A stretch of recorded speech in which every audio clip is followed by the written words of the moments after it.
Welcome to Life Passages, The Soul's Journey. I'm your host, Nancy Bloom. And today, the title of our show is A Baha'i Way of Life. And I've always wanted to know more about the Baha'i faith. And we have with us a beautiful couple here, the Oswalds, Rebecca and Howard. They're here to share with us about their way of life within the Baha'i faith. And thank you so much for coming. Oh, Nancy, thank you for having us. It's really an honor to be here. We're so happy. Yes, I heard both of you speak at the Interfaith together, and it really moved me, and I felt moved to have you on the show. So a few months later, here we are, almost a year later. Thank you so much. The interfaith gatherings that the Havara hosts, along with the Unitarian Universalists and some other folks, they've been a wonderful opportunity for us to all share principles, traditions, seasonal feelings that we go through together as a wider community. So thank you so much. It's a great and I guess honor. the interfaith where I experienced you speaking together is kind of out-picturing some of the Baha'i and understanding of the importance of honoring all faiths. Is that is an important part of your own faith? Absolutely. Baha'u'llah said that all the religions came from the same source, that the same light shone through all the great teachers. But over time, mankind has gotten confused between the lamp and the light. Baha'is are followers of the light. We believe in one God, one truth, one humanity, and that all of us are loved by God. God is not exclusive from the point of view of the Baha'is, that some are favored by others, but rather that His love is shed upon the entire world. Beautiful. I love that message. All of us are loved by God. Yes, or whatever we call our own higher power, we can know that we are all loved by that divine presence. Yes. And you mentioned when we were talking just now, a little thought you had related to virtues, and it sounded when we spoke recently as if in the Baha'i way there is an emphasis on virtues, on cultivating virtues within our own beings. And do you want to share how that works, or what that is, or what the main virtues are that you focus on? Or? Well, I think that for the Baha'i faith, the overarching virtue among all the virtues, which are expressed so beautifully in all the major faiths of the world, is the value of love and unity, which is the current old world order. We're kind of witnessing it breaking apart, which is in fulfillment to prophecies of Baha'u'llah. And Baha'u'llah is the man through whom these teachings came. Yes, excuse me, our messenger, our prophet, teacher, who lived in the 19th century Iran. I see. And as we're witnessing that process of disintegration on all levels, from the family breaking down to countries in anarchy and chaos, and institutions that we always held in a kind of unquestioned regard, like it's our banks and our medical system. Everything seems unraveling at once, but the value of love and unity above all others is the overarching value. And Baha'u'llah said that so powerful is the light of unity that it can illuminate the whole earth. And that was one of the first sayings I heard of his that caught my attention. But virtues and the positive values of life are greatly overemphasized in terms of, instead of focusing on correcting a host of negative behaviors and looking constantly at one's own shortcomings, which we all have plenty, that we focus on trying to maintain a positive pathway towards practicing patience, kindness, generosity, the things that support love and unity, cooperation, service to our community and humanity. Beautiful. And so that's maybe a hopeful understanding that although maybe we did fall short in the past in different ways, we can continue to cultivate these virtues in our way of life moving forward, and aligning with those in our own being, become that which we would hope to be. Absolutely. So one of the attractions for me is the emphasis in the Baha'i faith on the fact that we are actually noble human beings, that we are not creatures of sin, but rather that we are manifestations of His own light. Some of those qualities God's own light. of God are manifest in our personalities and our actions. Others are latent, and it is on our path on this earth that we bring forth as many of those qualities of the names and attributes of God as we can. And those really are in the appearance of virtues. So, and the beginning of all of that is truthfulness. Baha'u'llah said, truthfulness is the foundation of all human virtues. Without it, progress is impossible in all the worlds of God, which I think is just a lovely, lovely beginning place for spiritual education. And the truth will set you free, so they say. Amen. And I was thinking too about these qualities of the divine, of source, of God, because in the last 20 years I've been lit up with passion to create. I've created music in partnership with Spirit. It feels like the songs and melodies that come through me to be created and to be then fleshed out with other instrumentalists and such, they almost seem like they come from the divine. And so it's a partnering with Spirit that I feel in the music.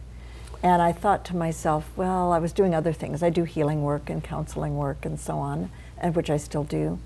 And so at first I questioned all the focus I was feeling toward the music, and then I realized, well, the Creator is a creator. The Creator, our source, our God, is a profoundly creative presence. And so if we are made in the image of our Creator, then we too have this huge creativity. And so in allowing that to come forth, I felt it was an honoring of the more that of who I could be in that actualizing some of the facets of Spirit, of Holy Spirit. Yeah, and we have the pleasure of having heard some of your music, and it's beautiful, Nancy. It's really, really soul-stirring. Wow, thank you. Yes, and it's not by myself alone that I did that. I would totally agree that that divine presence, indeed, it's required for the beauty of such creativity to spring forth. And to me, Baha'u'llah actually has said that some things in the arts are for our edification and our growth, and some things are not.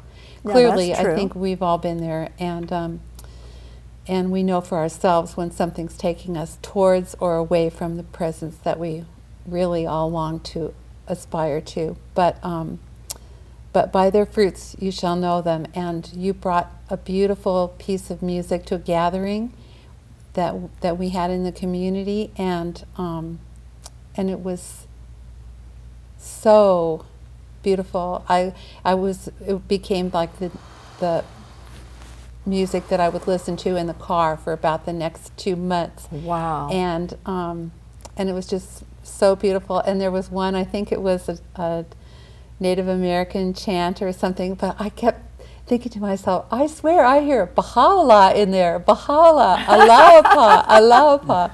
Those are Those words expressions of praise from yeah. Arabic, and they mean, Baha'u'llah is the name, of course, of our messenger, our prophet, and Baha'u'llah means the glory of God. It's a title, and Allahapa means God is all glorious.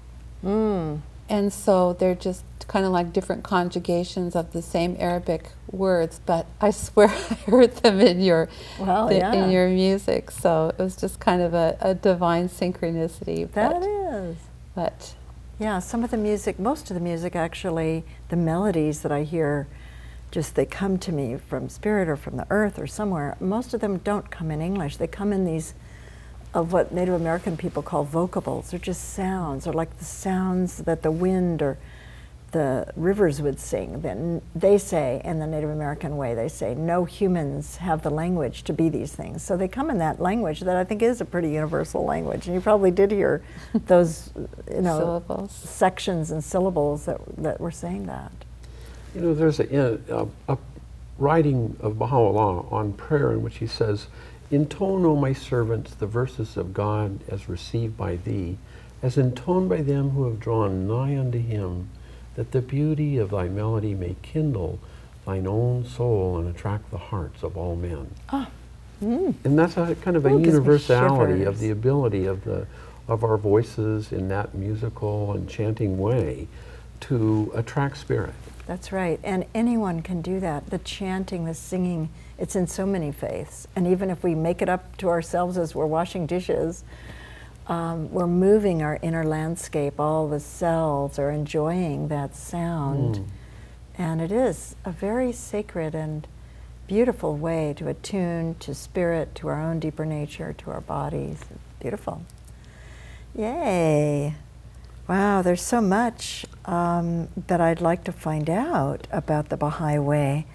And one of the things that you mentioned was the role of women in the Baha'i faith. Can you speak a little to that? And then we'll... Well, if you think about the fact that this faith came out of Iran in the 19th century, a place where women were not allowed to read or write, they were basically property. And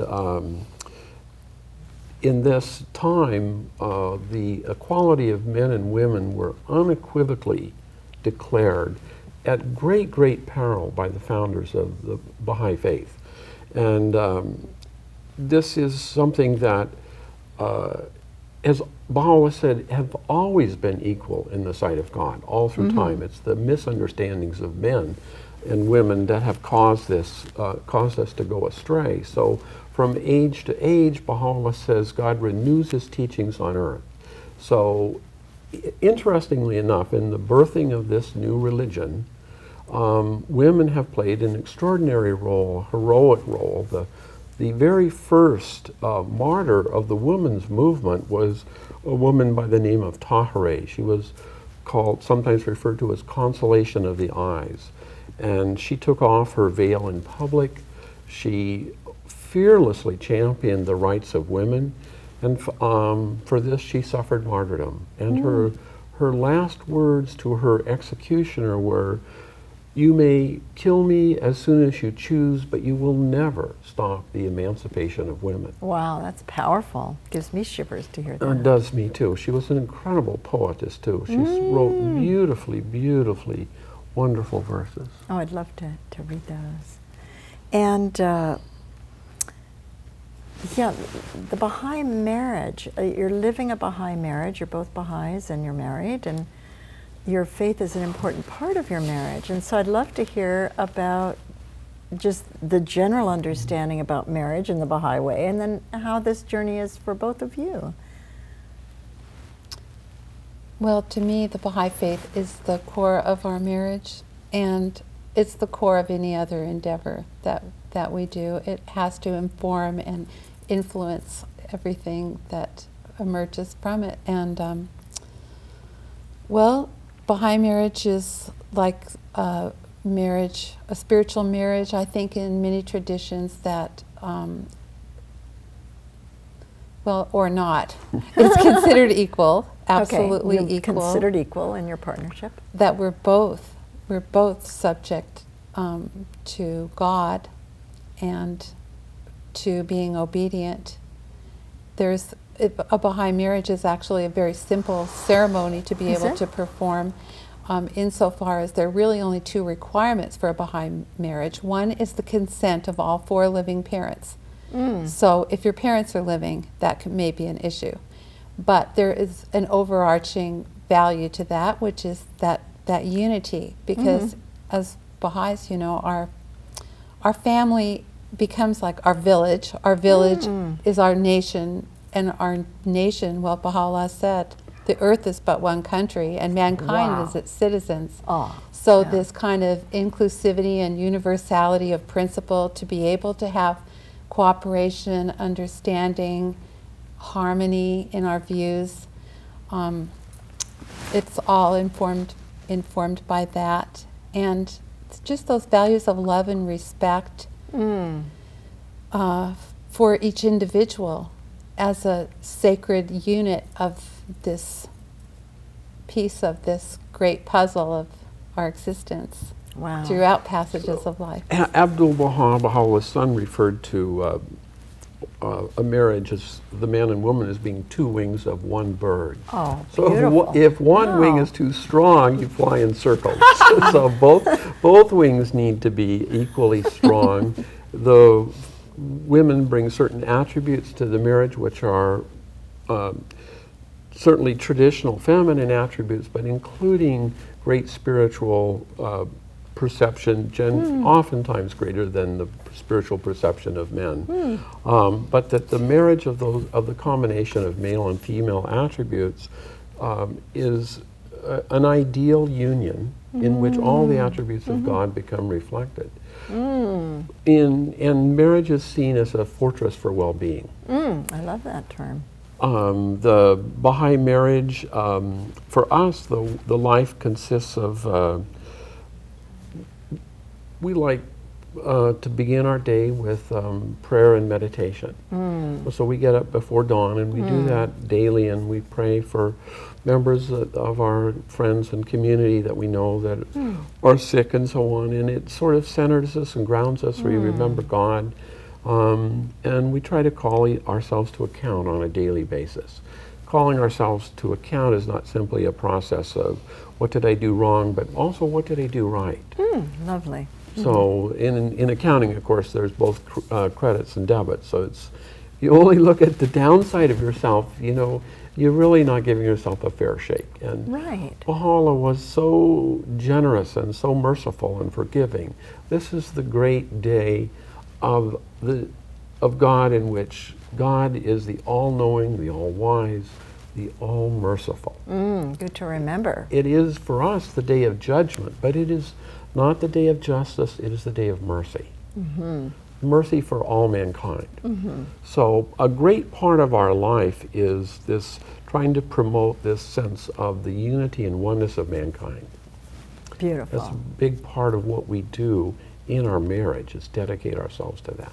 I see. And so you do some volunteer work, or you just pray on that consistently daily, that not only for yourselves and beloveds and people that you know that need your prayer help, but you might pray for unity in the world, or well, we do it peace through in the prayer. world. Certainly we do it through prayer, but we also do it through service. Okay. In the Baha'i faith, service is extremely important aspect of one's life. It is part of how one grows spiritually, is to serve others. So we facilitate interfaith worship in our homes in combinations with other couples, which we have found to be a really, really rewarding process, and made many, many new friends doing that. Wonderful. Everyone is welcome. Every point of view is welcome. Lovely. We also, Rebecca sings in the Threshold Choir. Yeah, it doesn't matter the individual things, but there's many, many wonderful groups that we can do service. Right. And It's just wonderful places. And to me, it be. does matter a bit, the individual things, because I feel enriched when I hear you say that you sing with the Threshold Choir.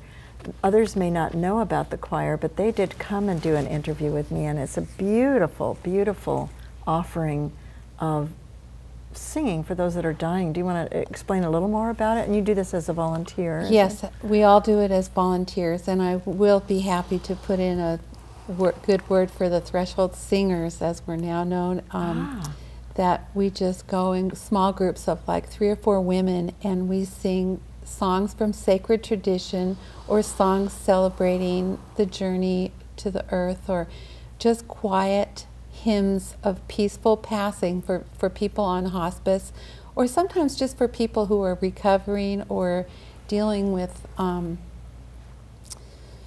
real challenges of long-term chronic illness, lots of pain and stuff in their own homes or in care facilities, and it is hugely rewarding. I think we all feel a little guilty when we're done with the session, because it is so spiritually enriching to each one of us.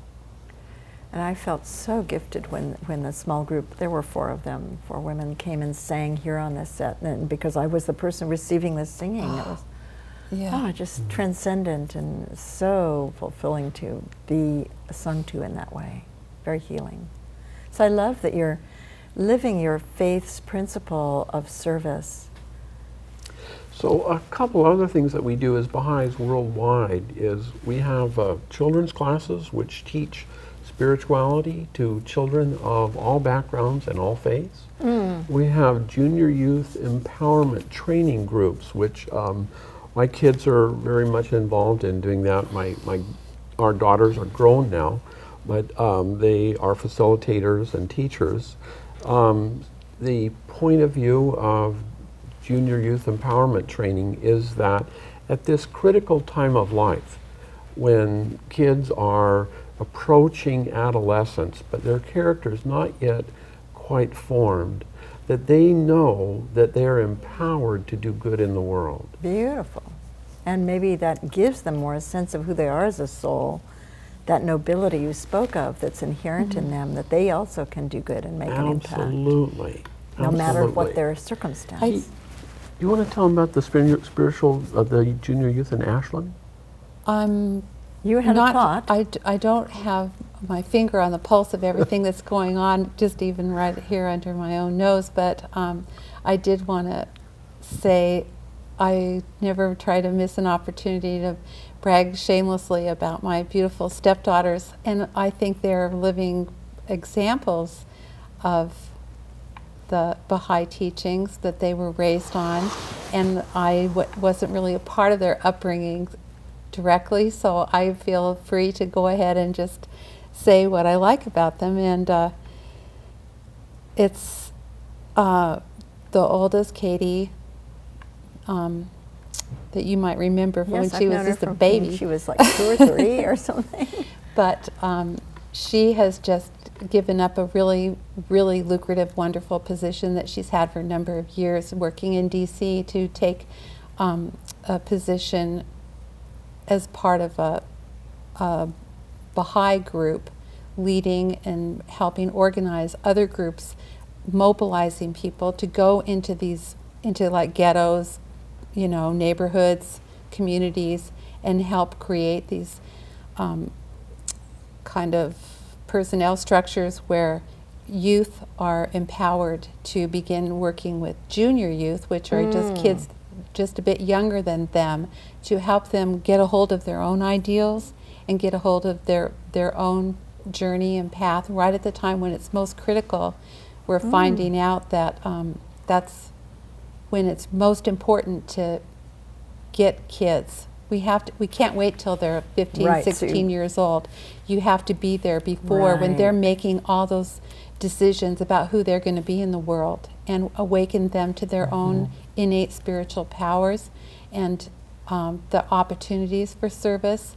And there's no one better to shepherd them than just youth who are just a few years ahead of them down that road. What a lovely program. And well, Katie has the natural ability, being she was the oldest daughter of her sister. And I loved meeting your other daughter for the first time, Emily, and hearing about her work all over the world in many cultures, just supporting people in creating healthy neighborhoods, healthy communities, bringing forth that love and so on, and the unity that you described. I did want, because we are coming toward the latter part of our show already, if you can believe that, I wanted to check in with you about something I found very intriguing when we spoke before, which was what to do when darkness appears in our family, in our couple, how to relate to conflict. And you were talking about this marvelous approach that the Baha'i Way offers, which you called spiritual consultation. And I'd love to have you share more about that, how that works. And maybe people even watching at home could catch into that and use some of the principles of that themselves. Well, if you don't mind. No, I don't mind. I feel that it's just exactly what you're doing here, Nancy. You are using the principles, the same principles you can call Baha'i. They're spiritual consultation. It is the exercise of virtue. It is the acknowledgement of the human soul in a profoundly respectful engagement, and to be able to address whatever's on the table from that place. I mean, we're seeing right today, and I say prayers, we're seeing historic opportunities for this kind of engagement at all levels, all over our planet. And I think each quantum effort that we make, hearing one another, trying to find common language, common ground, demonstrating respect. Yes. And sharing the floor a little bit, so I'll... And you were talking about elements in this spiritual consultation, even between the two of you, say, or in a family. where there is some conflict or some challenge. You were talking about prayer, deep listening to spirit as part of that. So obviously spiritual consultation would be somewhat different from ordinary secular consultation, which would be a sharing of point of views and opinions. Spiritual consultation begins with the acknowledgement that we're all children of God and that we all are submissive to the will of God. So if I don't get my way, I'm not going to throw a fuss and object and manipulate and raise my voice and talk louder, but rather that this is a process of loving sharing, and that sacrificing what I want for the greater good is what constitutes spiritual solutions to our everyday problems, which is sort of different from in a common circumstances, one person becomes more powerful than the other person, and the outcome is determined by he or she who's most powerful. And this is different in the sense that... That's different, right, because what we're looking for is the solution which creates the greatest good for everybody. Yeah, and so there's that built-in honoring of each participant, even though you may not initially share the same view. Absolutely. Right, and then it sounds like the other thing you were saying about it that interested me too was this real underlying principle when you go into the spiritual consultation. You were saying of detachment from all but God and the good of the whole, as you mentioned. So everyone holding that, I guess, foremost. Right, so detachment from all else save God is pretty difficult because oh God, frankly, I really want my way. I want my way too, yes, and the ego is a slippery character, you know. So well said. The greatest good for the most people over the longest period of time. And that's not easy either. Yeah. It reminds me of the decision making that was encouraged in the Native American ways, that you make decisions that will benefit the whole over 7 generations. Yes. Beautiful. So you were saying about this that having come through a spiritual consultation, that unity is the fruit of spiritual consultation and joy results, not a sense of deprivation, even if I don't get my way, right? That's absolutely right. And the fruit of unity can be so great, so magnificent, can be accompanied by surrender of one's ego. And we're wrapping up, so let's wrap up on this marvelous theme of unity. Thank you so much for coming and helping us to understand more of this way of life, the Baha'i way of life, that may seem to us as a good way of life. We could adopt some aspects of it, because it is very universal. It's not saying that if I'm of a different faith, I can't use some of these perspectives. And I just like to clarify, it's not unity in conformity, it's unity in diversity. Beautiful. So it honors all points of view, all ways of life. Thank you, and thank you for coming and sharing with us, and thanks to all of you for joining us on Life Passages. May you take some of the threads that were brought forth here and weave them into the fabric of your life if they seem to suit. And blessings. Join us next time, Mondays 9:30 p.m. and at other times on RV TV. Take care.